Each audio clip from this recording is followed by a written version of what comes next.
So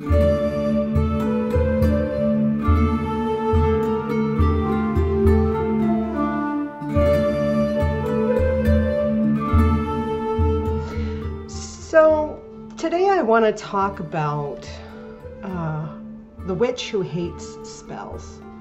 So I think it was around last year sometime. I belonged to a Facebook group at the time, and someone had posted a link to a blog.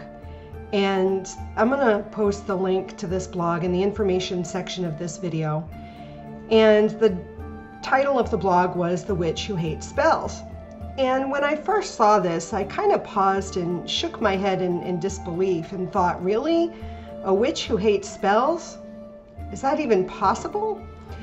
So I was intrigued but skeptical, so I clicked the link and I read the blog post. So while I was reading the blog post, in the beginning, I understood their initial uncomfortability and lack of fondness for spells and spell books written and published by other witches, as I too have always felt it was the best to write and cast my own spells instead of using a spell that someone else wrote, especially if they are a well-known author, sort of like Scott Cunningham or Silver Ravenwolf, anybody like that that publishes a spell book. I would rather write my own. Now, I don't necessarily believe that those spells are ridiculous, as this blog post author said, that she felt that they were ridiculous.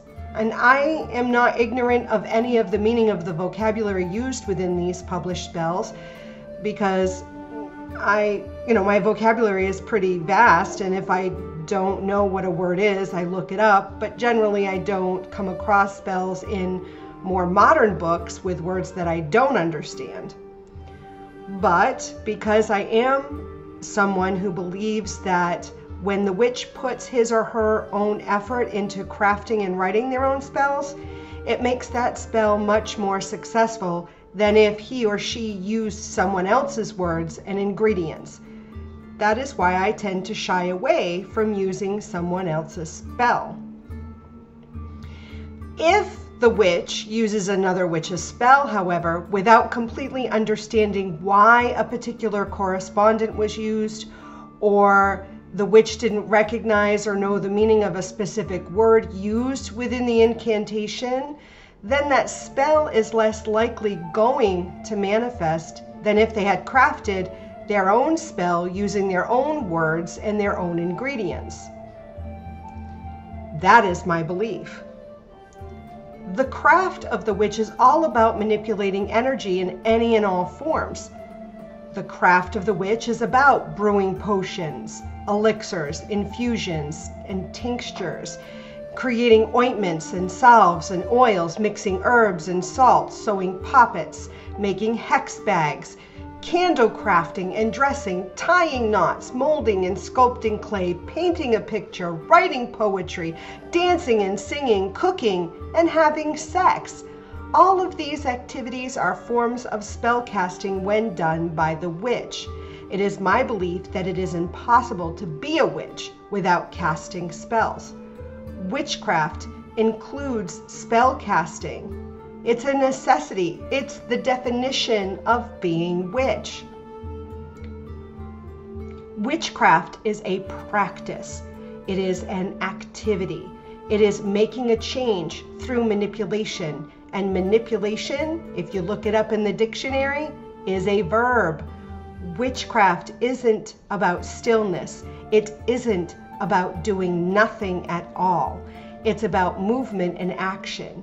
In situations when it appears to an outside observer that the witch is sitting in stillness, it is only momentarily, because at some point actions are required within the physical realm to facilitate the desired change within the physical.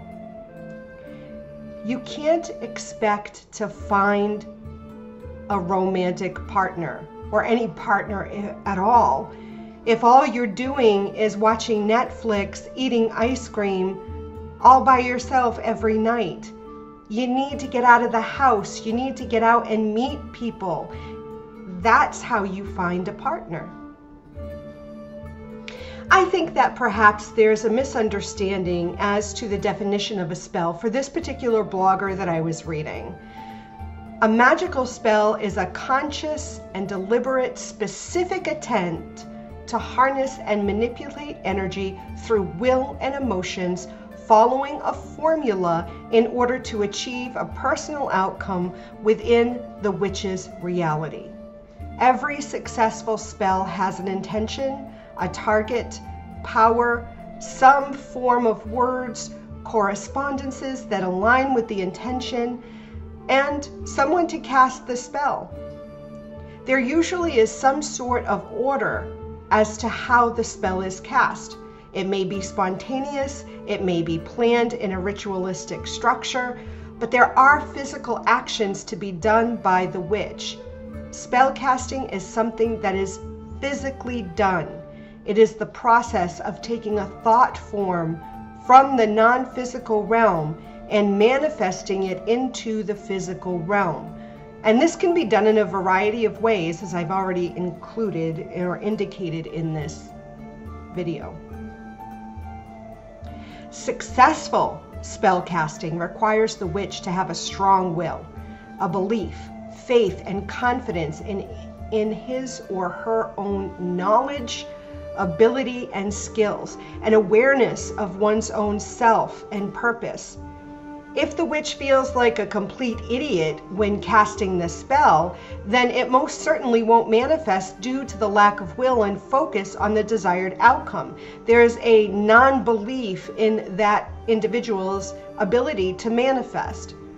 Being preoccupied with the concern about feeling or looking like a stupid or foolish or idiotic, this is all going to deter from the desired goal and will lead to an unsuccessful spell casting.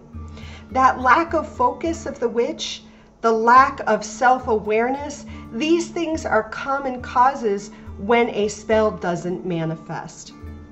So while I understand that many a modern witch dislikes putting forth effort and work into creating a change within his or her own reality, it's a necessity. It's necessary. Any change worth its value requires honest effort. As Mr. Gold says, you can't get something for nothing, dearie. This is the concept of equivalent exchange, and I personally believe that the modern witch often discounts it. But when I consider this blog author's point of view and what they explained regarding their own feelings about spells, I do think that this discounting isn't necessarily the case for this particular witch. I believe there's just an overall misconception about what a spell is, and perhaps this blogger just dislikes the connotations they've built around that word. As always, I love you. Blessed be.